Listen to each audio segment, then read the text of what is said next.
bueno, estamos hablando acerca de los factores fisiológicos que afectan a la distribución. Y ahorita lo que vimos la clase pasada fue precisamente los relacionados a la unión a proteínas. Vamos a ver algunos otros factores que también son importantes. Entre ellos, las características de los endotelios vasculares.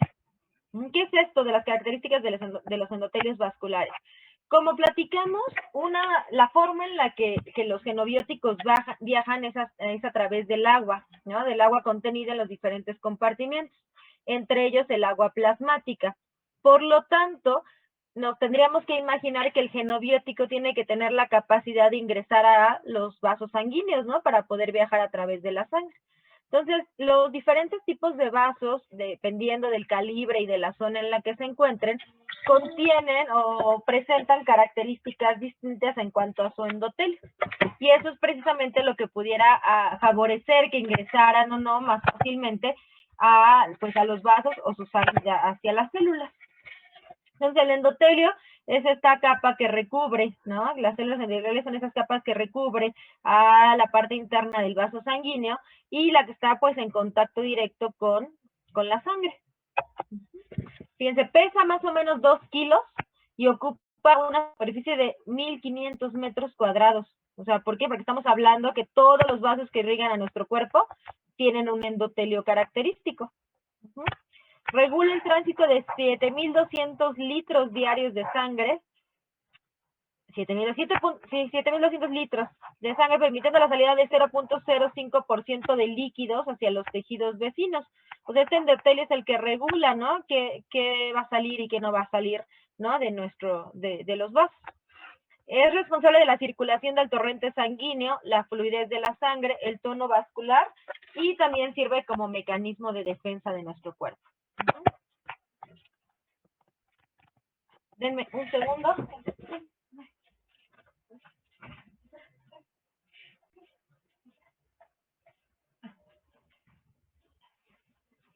Perdón. Ahora tenemos 3 tipos de endotelios. Fíjense, tenemos un endotelio continuo, como el de la primera imagen, uno que se llama fenestrado y uno que se llama sinusoidal. Esto tiene que ver con la posición de alguna manera que tienen las células uno con respecto a otras. Entonces, en el caso del continuo vemos que no hay mucha separación en el endotelio, por lo tanto, el paso a través de este está más restringido en comparación con este endotelio que es fenestrado, que tiene estos como poros que permiten, que se llaman fenestraciones, que permiten, ¿no? También la entrada y salida de fluidos y de solutos.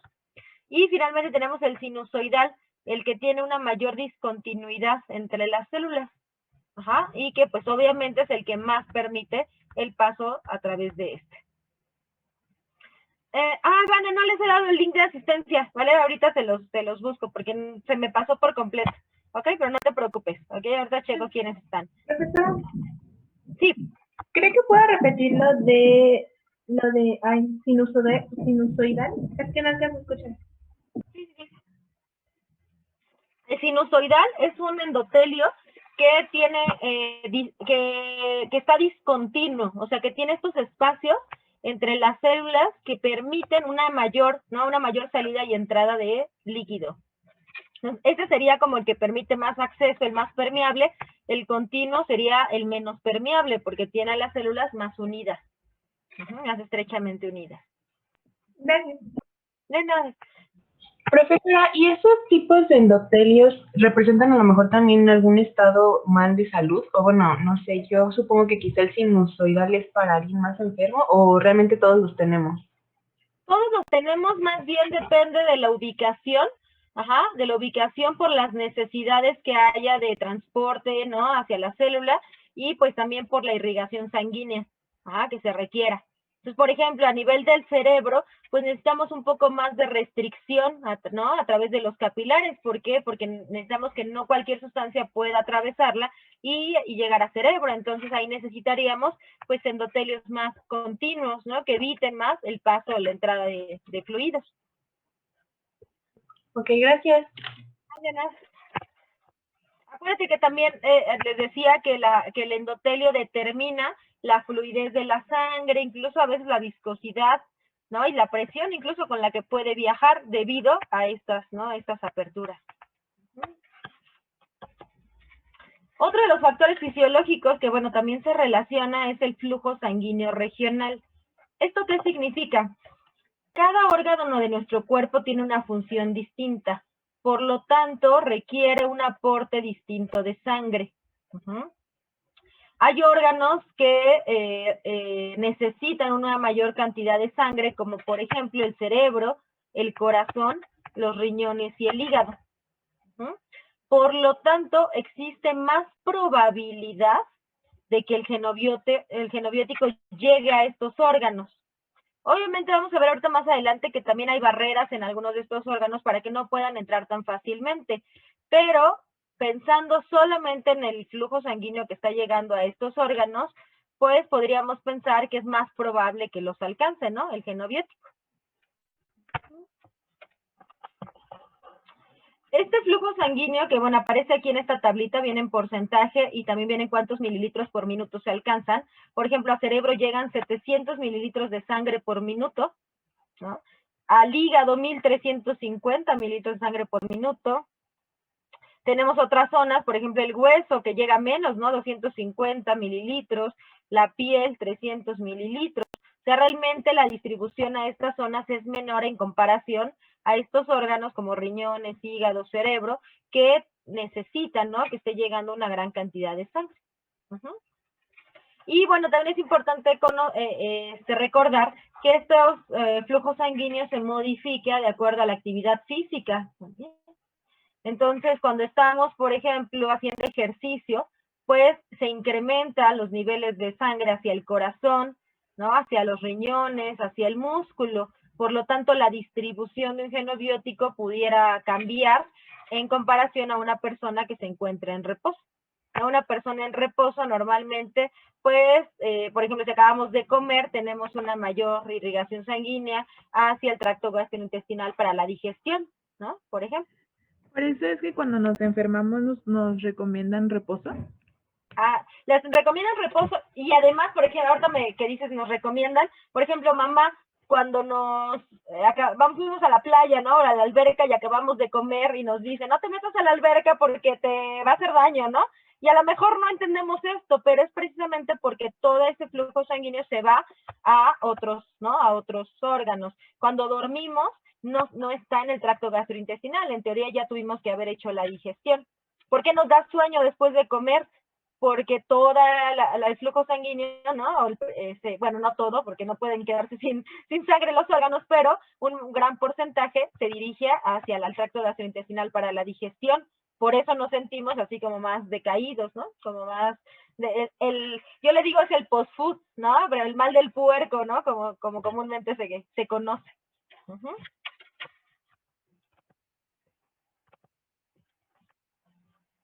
Los factores fisiológicos, estos son otro tipo de factores, bueno, son factores fisiológicos, pero este se refiere a la afinidad que tengan los genobióticos por los tejidos.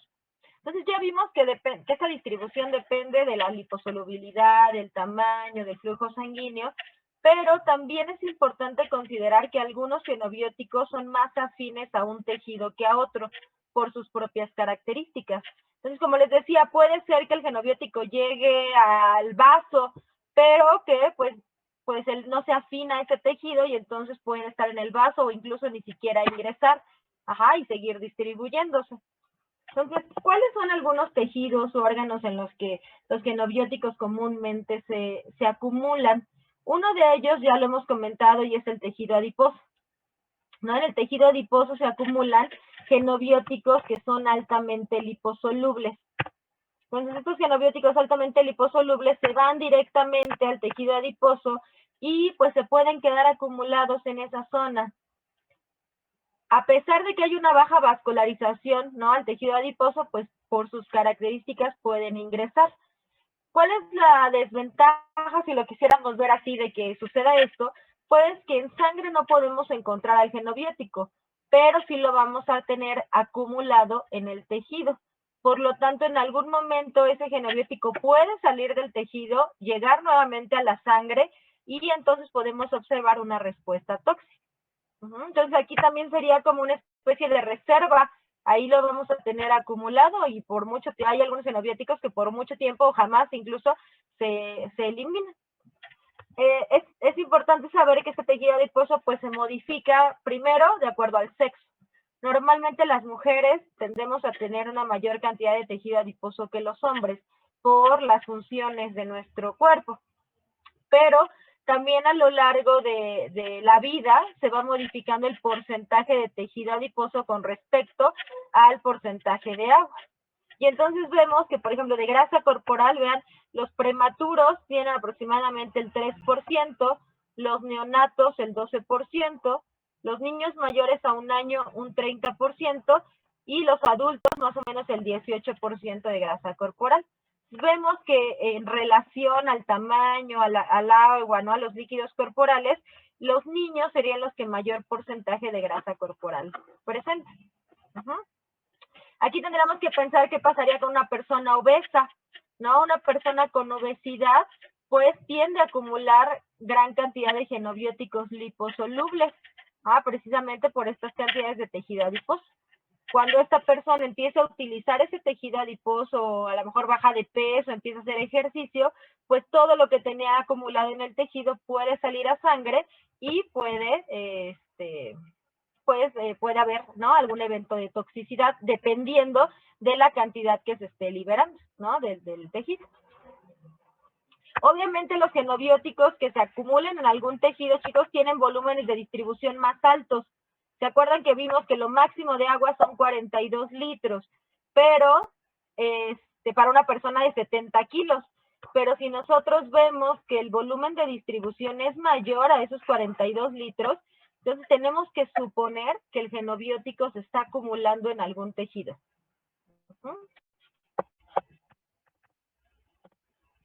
Otros tejidos, por ejemplo, otros sitios serían los dientes. Esta molécula que les estoy presentando en la diapositiva es la molécula de las tetraciclinas. Estas son antibióticos. Y se ha visto que estas tetraciclinas tienden a acumularse en los dientes y provocar estas manchas, ¿no?, gris moradas en los dientes que son ¿Como el permanentes. cigarro? Algo parecido exactamente, pero es debido a que estos antibióticos se acumulan a nivel de los dientes. Incluso se ha visto, y creo que se los comenté en la clase pasada, que estas moléculas también atraviesan la barrera placentaria. Incluso se pueden ver estos efectos en los bebés de las madres que consumieron las tetraciclinas, por la alta fijación que tienen a los dientes. También los xenobióticos, por ejemplo el plomo y algunos metales bivalentes, pueden acumularse en el hueso. Entonces se internalizan en la estructura del hueso en lugar del calcio y pueden provocar, pues en algún momento, osteoporosis, ¿no?, debido a pues, que la estructura ósea se ve dañada por no estar formada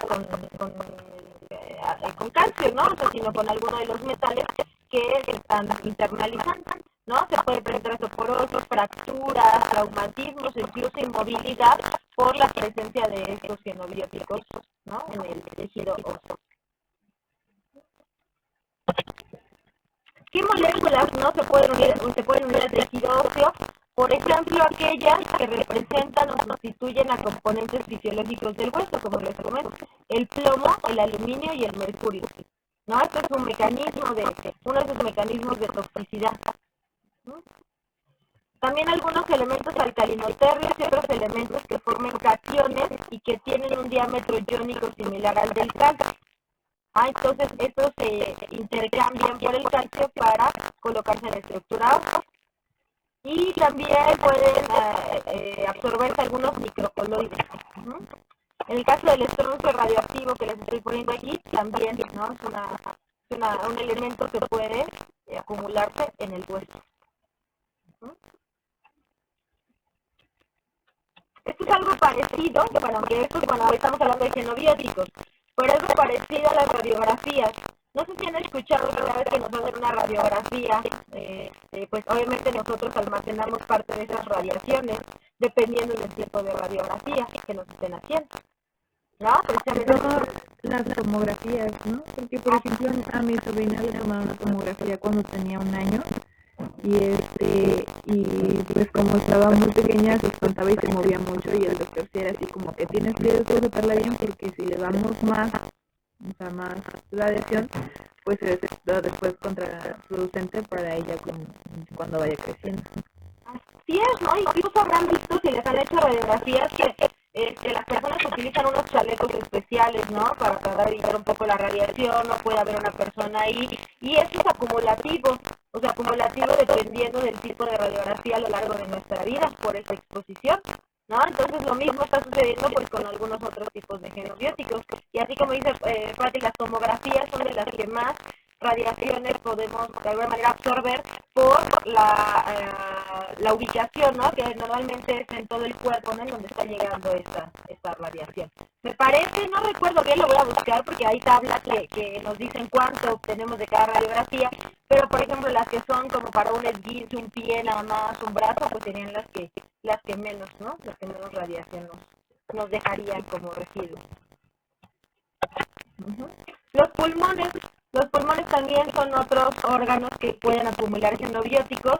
En este caso, los genobióticos que se acumulan son bases débiles tipo lipofílica, que tengan valores de pKa mayores a 8. ¿Se acuerdan que el pKa nos habla de la acidez de estas moléculas? Entonces, esto tiene que tener un valor alto, por eso son bases. Y pues dentro de las moléculas que se acumulan o que se han encontrado, por ejemplo, las anfetaminas, la metadona, la morfina, se pueden localizar en los pulmones. También en algunos otros órganos como hígado y riñones. Fíjense en estas imágenes, la imagen de la izquierda es un hígado intoxicado por cobre. Normalmente el hígado tiene un color más rojizo y ustedes podrán ver que este hígado es como de color más anaranjado. Este color anaranjado se debe precisamente a la intoxicación por cobre y esa acumulación en el tejido. En el de la derecha estamos viendo unos riñones de una persona intoxicada también por cobre, que da un color negro metálico, muy característico de la intoxicación por cobre.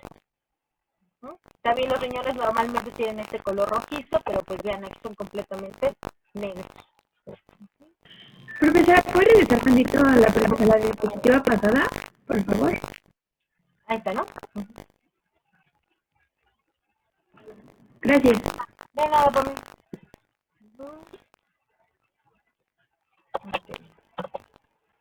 El pelo y las uñas también, ¿no? Son otros sitios en los que se distribuyen los genobióticos y bueno, normalmente es porque contienen queratina y en estas zonas se puede quelar a cationes metálicos como es el mercurio y el plomo. Esta quelación hace que pues queden ahí distribuidos y acumulados algunos metales como son estos y dándonos una apariencia también que puede ser esta morada en las uñas. Esta nuevamente que le estoy presentando aquí se debe a las tetraciclinas, a los antibióticos, fíjense, ¿no? Y que es algo que pues normalmente consumiríamos con un fin para benéfico, ¿no? Para mejorar la salud, pero vean que incluso pues, estamos teniendo también, ¿no? Estas afectaciones. Entonces estas manchas moradas son parecidas a las que observamos en algunas imágenes en los dientes. Pues de hecho también a las personas fumadoras se les tiende a pintar las manos de amarillo. Bueno, Las puntas de los dedos, ¿no? Se les ponen amarillas. Así es, pues por toda la acumulación también de los componentes del cigarro. El cigarro tiene más de 200 compuestos. Normalmente siempre pensamos en la nicotina, pero tiene plomo, tiene algunos derivados de plaguicidas, hidrocarburos, o sea, tiene una infinidad de cosas, ¿no? Que pueden dañar con diferentes, ¿no? Con diferentes niveles. ¿Ves? Si hiciéramos, ¿no? el análisis toxicológico de un cigarro, digo, pues más o menos estarían hablando de unas 200 sustancias que analizar, que todas pudieran provocar un efecto tóxico. Y bueno, estamos hablando de una persona, ¿no? Que también lo provocan al ambiente, obviamente. No sé si ya se los comenté, pero en este parcial les voy a dejar un trabajo que vale el 80% de el 80, claro, el 20% de su calificación, el 80 es el examen. El 20% involucra a un trabajo de todo el proceso ADVE. Ustedes lo que van a hacer es precisamente investigar cómo podemos aplicar el fundamento de la absorción, distribución, biotransformación y eliminación en la presencia de algunos genobióticos en el cabello. Entonces yo le estoy diciendo que también el cabello puede acumular algunas sustancias, principalmente drogas de abuso. Y pues en muchas investigaciones o situaciones se utiliza como para ver la cronología, ¿no? de algún evento, porque podemos evaluar el crecimiento del cabello con el tiempo en el que nos expusimos al genobiótico. Entonces ya les mandaré trabajitos, ya yo creo que en esta semana, si no a principios de la siguiente van a tener tiempo, no se preocupen, para hacerlo, y ahí vendrán estas instrucciones, pero precisamente es que ustedes vean, ¿no? La aplicación del cabello, y que pues quizá pudiéramos pensar que ahí no estamos acumulando ningún genobiótico, ¿no? También esta acumulación la podemos ver en otras especies, por ejemplo en los peces, ¿no? Algo muy importante en los peces es la acumulación debido al contacto que tienen con el mercurio, ¿no? Que es metilado, que se conoce como metilmercurio, que es la forma tóxica, y que obviamente pueden acumular en los diferentes órganos los peces, y posteriormente a través de la cadena alimenticia pues podemos biomagnificar ¿no? Estas cantidades de metilmercurio en otros organismos, ¿no? Entonces también les digo, es importante pues conocer a qué vías, ¿no? En qué vías se están exponiendo a estos genobióticos, y también si estos genobióticos van a permanecer o no en los diferentes organismos. Lo mismo pudiera pasar con las plantas. No recuerdo si fue en este grupo, pero alguien le preguntó a la doctora Elizabeth si por ejemplo, para la práctica de apio sería lo mismo una planta orgánica que una planta no orgánica. En cuanto a la distribución. ¿Ustedes qué creen? ¿Que la distribución de un genobiótico cambie en una planta orgánica y en una planta no orgánica?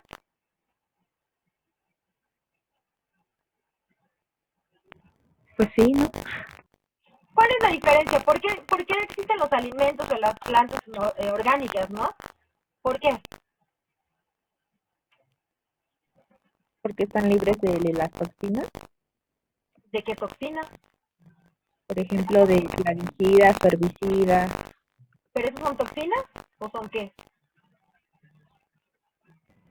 Tóxicos, ¿no?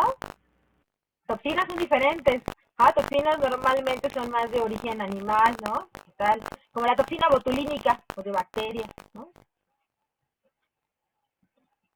Entonces, un alimento orgánico, suponemos que durante su cultivo y producción no se utilizaron pues algunas sustancias químicas para mejorar el crecimiento, para evitar la presencia de plagas como son los plaguicidas, ni ninguna otra sustancia para conservación. ¿Estamos de acuerdo? Pero estructuralmente cambiará la planta como tal. O sea, si ustedes tienen o cultivaran, por ejemplo, zanahoria orgánica y otra zanahoria utilizando plaguicidas, ¿la zanahoria estructuralmente sería distinta? No. Sería exactamente igual, ¿no? Cambiaría la concentración que tenga de estas sustancias, por supuesto, pero estructuralmente sería igual. Entonces yo les preguntaría, ¿cambiará la dinámica de la distribución y del transporte de las sustancias a través de una planta orgánica y de una planta no orgánica? No. En teoría no, digo, eso podríamos hacer una práctica, ¿no? Incluso, pero en teoría no. ¿Qué podría cambiar? Eso sí. ¿Cuánto dura una planta o un alimento orgánico con respecto a un no orgánico? Bueno, no sé si alguien los consuma, pero generalmente pues tiene una menor duración, ¿no? Los alimentos no orgánicos, precisamente porque no contienen ninguna sustancia que incluso pueda actuar hasta como conservador, ¿no? Entonces, en ese sentido, pues quizás si pudiéramos tener alguna planta que, por edad, ¿no? Tuviera un desarrollo distinto, pero estructuralmente serían exactamente iguales. Entonces, no pierdan de vista que, bueno, pues también esta distribución no dependerá en este caso de si son orgánicas o no, sino dependerá también de las características que tenga la especie. Entonces, cada especie vegetal va a presentar un transporte y una velocidad distinta para cada genobiótico. Y en este sentido les preguntaría, ¿qué factores creen ustedes que afecte la distribución y transporte de las diferentes sustancias en la planta? Ya vimos la primera clase acerca de la absorción, ¿no? Acerca de la absorción a través de las raíces. Ahora ya la planta está en el xilema, en estos tejidos vasculares. ¿Qué va a pasar? ¿Cómo se va a favorecer ese transporte?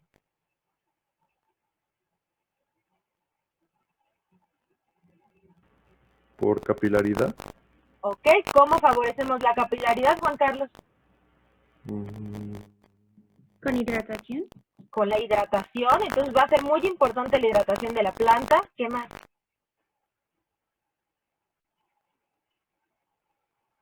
¿Qué otros factores pueden hacer que haya mayor distribución en la planta? Exposición a la luz. La exposición a la luz, muy bien. Ajá. ¿Qué más? El pH del suelo. El pH del suelo, que ahí, bueno, más bien influiría un poco también en la absorción, ¿no? Aquí estamos pensando que ya se absorbieron estos xenobióticos por la planta, ya van a ser transportados a través del xilema. ¿Qué favorecería ese paso a través del xilema hacia las diferentes estructuras de la planta? ¿Solo será la luz y solo será la humedad? Temperatura también. La temperatura, ajá, ¿a qué temperatura habrá un mayor transporte? A mayor temperatura. Así es, Pati, a mayor temperatura habrá un mayor transporte porque hay una mayor cinética de las moléculas, ¿no? ¿Qué pasará con las hojas? ¿Para qué le servirán en este sentido las hojas a la planta? Para captar la luz solar. Ok, para captar la luz solar, pero pensando en el transporte, Marcela, ¿crees que haya una diferencia en una planta que tenga hojas y en una que no la tenga? Pues sí. ¿En dónde habrá un mayor transporte, por ejemplo, de agua? ¿En la que tiene hojas o en la que no tiene hojas? En la que tiene hojas. En la que tiene hojas, porque también la planta transpira y lo hace a través de las hojas. Por lo tanto, hay una mayor cinética del agua con una planta que tiene hojas. Y entonces, si estamos considerando que el xenobiótico pues está viajando en este caso en el agua, ajá, pues también si la planta tiene hojas vamos a ver una distribución distinta, o una velocidad de transporte distinta. Entonces digo, yo los invito, esto no viene en la práctica, porque en la práctica se acuerdan que les pedimos que el apio tuviera hoja, ¿no? Y que ustedes lo coloquen en 3 condiciones distintas. Les pregunto, bueno, primero, hagamos una hipótesis. ¿En cuál de esas 3 condiciones creen ustedes que haya una mayor velocidad del transporte del azul de metileno?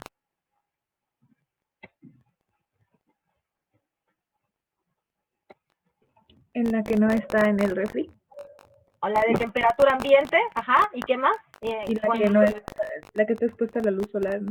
Así es, Pati, podríamos pensar con esto que nuestra hipótesis sería que a temperatura ambiente y expuesta a la luz solar veríamos una mayor velocidad, ¿no? En un apio que no tiene raíces, por lo tanto hablamos de transporte, pero tiene hojas.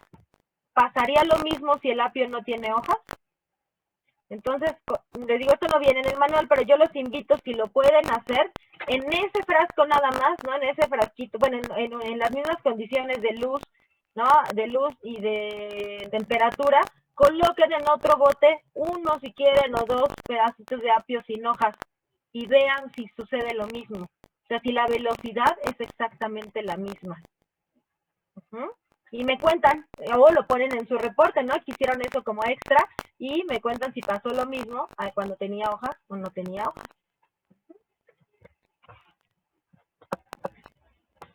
Y bueno, por último, otro factor fisiológico son la presencia de barreras especiales. Esto significa que no solamente es necesario que la sangre haya llevado el xenobiótico a los diferentes tejidos y órganos, sino que también cada uno de estos tiene diferente permeabilidad al intercambio, ¿no? De los líquidos y de los solutos. Entonces, esto lo hacen a través de estas barreras especiales. Y bueno, nada más vamos a comentar 3 ejemplos de este tipo de barreras. Entonces, por definición, una barrera es una estructura limitante que evitará el paso de un xenobiótico con facilidad. De esta manera, no cualquier sustancia podrá pasar por ella y se creará una especie de selectividad respecto a las que pasen por la misma. Entonces ya de inicio hemos dicho que la membrana plasmática es semipermeable, ¿no? Que permite el paso de algunas sustancias y otras, ¿no? Entonces ese tipo de barreras también son una especie de filtro, ¿no? Para decidir qué sustancias pueden ingresar o no. Y dentro de estas barreras encontramos a la barrera hematoencefálica, a la barrera placentaria y a la barrera hematotesticular. Entonces la barrera hematoencefálica está formada por una red de capilares que de alguna manera forman un filtro que permite que solamente aquellas sustancias que puedan unirse a los transportadores que se encuentran en la barrera o moléculas pequeñas y liposolubles puedan atravesarla. Ajá, y esto es una manera de proteger a nuestro cerebro y al sistema nervioso central de la acción de muchas sustancias. Esto no es pues estricto. Nosotros sabemos que muchas sustancias de abuso pueden atravesar la barrera hematoencefálica. Todas las drogas estimulantes, por ejemplo el éxtasis, son moléculas que pueden atravesar la barrera hematoencefálica y por eso tienen sus efectos a nivel del sistema nervioso central. El alcohol etílico, cuando nos tomamos algunas bebidas, ¿no? Alcohólicas, pues también es capaz de atravesar la barrera hematoencefálica teniendo efectos también a este nivel. Entonces con eso estamos viendo que no es una barrera que evite, ¿no? El paso de todas las sustancias y que además de todo no sabe, ¿no? Qué sustancias permitirle el paso o no, simplemente las características de esa molécula le permiten atravesar. Otras moléculas fenobióticos que también pueden atravesar la barrera hematoencefálica son todos los fármacos utilizados para enfermedades psiquiátricas, por ejemplo, para el Parkinson, para el Alzheimer, los antipsicóticos, ¿no? Ay, me fue el nombre, pero bueno, los fármacos para el sueño, ¿no? Para los trastornos del sueño, todas ellas atraviesan la barrera hematoencefálica. Y bueno, pues obviamente si se podían tener un efecto tóxico. Esta es una imagen de cómo se ven estos capilares. Podemos ver que tienen, ¿no? Algunos espacios que permiten la entrada de algunas sustancias, les digo, y generalmente aquellas que sean de bajo peso molecular y liposolubles, pues más fácilmente van a poder atravesar estos capilares.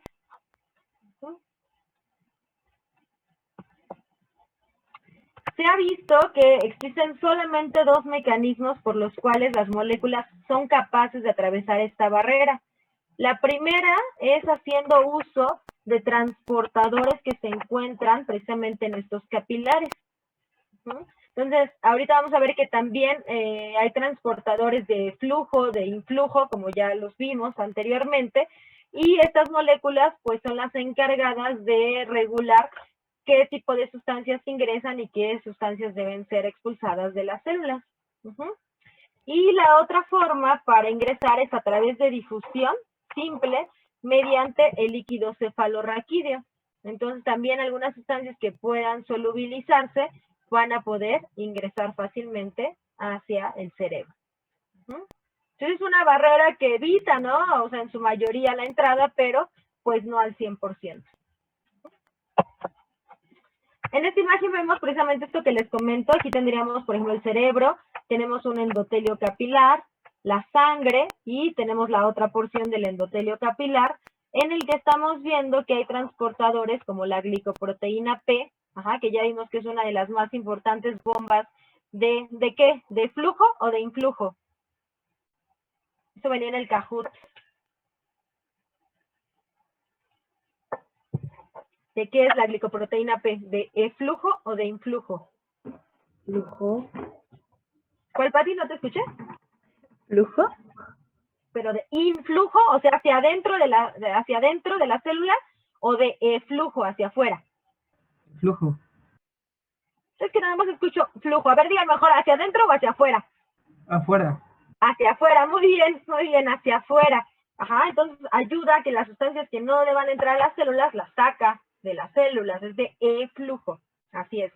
Vemos otros transportadores, por ejemplo, los péptidos transportadores de aniones orgánicos, ¿no? Y otros tipos de transportadores. Y también vemos que en estos capilares, pues hay algunos, ¿no? Espacios que permiten el ingreso también, pues, de las sustancias. Obviamente, como hay transportadores, recuerden que siempre que haya transportadores, el proceso es selectivo, saturable y competitivo. Por ahí también había una pregunta del Kahoot, ¿no? La respuesta correcta era soluble. El soluble no tiene nada que ver con con las proteínas, ¿ok? Es selectivo, saturable y competitivo.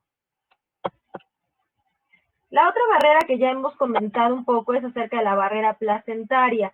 Esta barrera, pues a lo largo del embarazo se va desarrollando y pues de alguna manera también va estableciendo la selectividad de las moléculas que puedan atravesarla. En este sentido, pues viaja a la sangre en donde van disueltos los nutrientes que se necesitan para el crecimiento, pero al mismo tiempo pueden también atravesar algunas moléculas. Como platicamos, el síndrome de abstinencia demuestra, ¿no?, que esta barrera no es completamente impermeable y que moléculas también pequeñas, liposolubles o que puedan unirse a los transportadores que se encuentran a nivel de la placenta, pues puedan ingresar también y afectar el crecimiento, ¿no? Incluso provocando efectos teratogénicos como la talidomida. Aquí, bueno, es otra imagen, es una imagen similar que pues nos demuestra que existen transportadores que están en la placenta, tanto de flujo para regresar hacia la sangre materna algunas sustancias, como de influjo hacia los capilares fetales, provocando pues el ingreso de estos fenobióticos hacia el feto. Y fíjense, en este sentido, este estudio a mí me sorprendió la primera vez que lo vi, y es un estudio en mujeres embarazadas, en mujeres de término de embarazo, en el estado de Aguascalientes, y lo que se determinó es las concentraciones de diferentes plaguicidas organoclorados. Acuérdense que los grupos cloro, los halógenos, incrementan la liposolubilidad. Entonces, lo que estaban haciendo estos investigadores era ver si en mujeres que aparentemente no habían sido expuestas a estos plaguicidas de manera pues intencional, pudiéramos encontrar concentraciones importantes de ellos. Y entonces, fíjense, aquí tenemos DDT, hexaclorobenceno, dieldrin y metoxicloro. Y entonces vemos que el DDT fue localizado en el suero de las madres, o sea, en la sangre, ¿no? Viajando en 10 de 10 mujeres estudiadas, se estudiaron 10, en el cordón umbilical de 7, con una alta concentración, en la placenta de las 10 y en la grasa de las 10. O sea, casi en todas las muestras y en todos los individuos que estudiaron se encontró DDT. El hexaclorobenceno únicamente no lo encontraron en placenta y se encontró poco en suero y cordón umbilical. El dieldrin solo se encontró en suero materno en 3 mujeres y metoxicloro se encontró en pocas mujeres, pero si se fijan en altas cantidades en el cordón umbilical y en la placenta. ¿A qué creen que se deba? Bueno, primero, que si estas mujeres no se expusieron intencionalmente, ¿no?, tengan presente estos plaguicidas.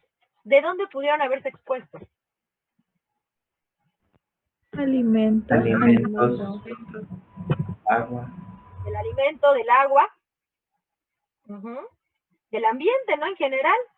Entonces, fíjense, o sea, aquí nos cuidamos muchísimo, ¿no? Generalmente, o una mujer embarazada también se le cuida muchísimo, evitando, pues a lo mejor hasta que se tiñe el cabello, ¿no? Que use uñas postizas, que se exponga, por ejemplo, en el laboratorio a ciertos solventes, pero aún así estamos viendo que algunas moléculas son capaces, ¿no?, de estar presentes en los diferentes sitios o acumular.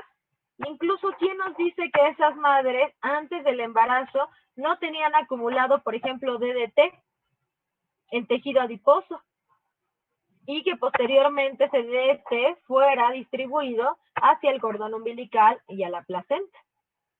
Ahora, la siguiente pregunta es, ¿por qué creen que haya tanta diferencia en el número de personas en las que se están encontrando estos plaguicidas? Saben, el que más se encuentra es el DDT en comparación a los otros, el que menos es el dieldrin. ¿Por qué?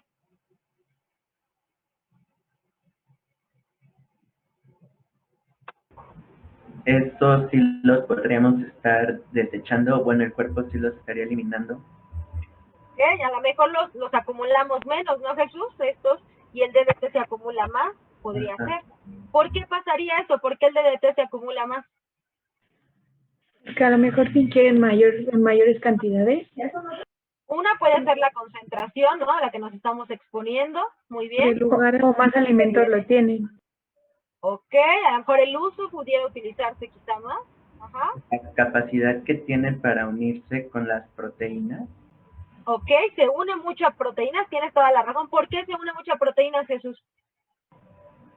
Porque es una molécula que, ¿Liposoluble era? ¿O era la otra? así es, liposoluble, muy bien, las liposolubles se unen mucho a proteínas. Y además, si ustedes se acuerdan, creo que en la presentación de absorción les puse una tablita cuando vimos el log P. Ajá.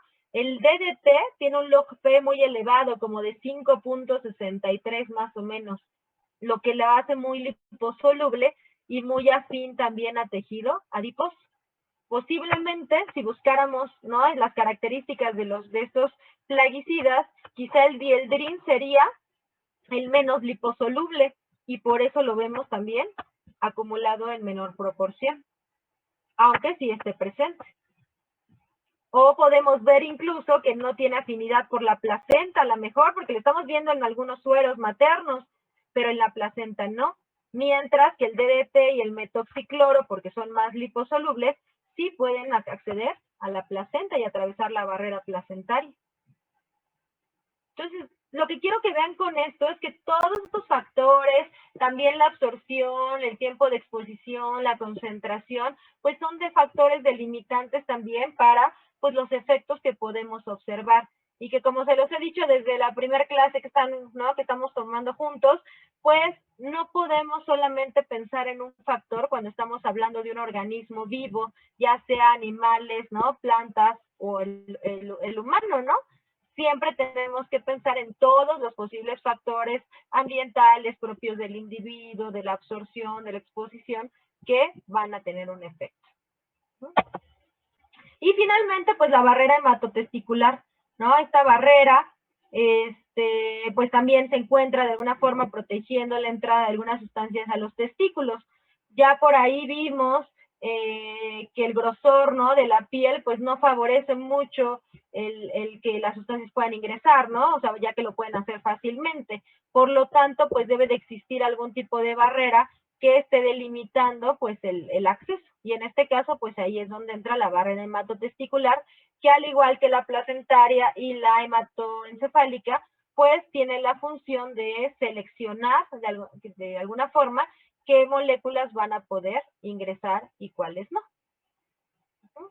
Y con esto terminaríamos el tema de distribución. ¿Dudas, preguntas?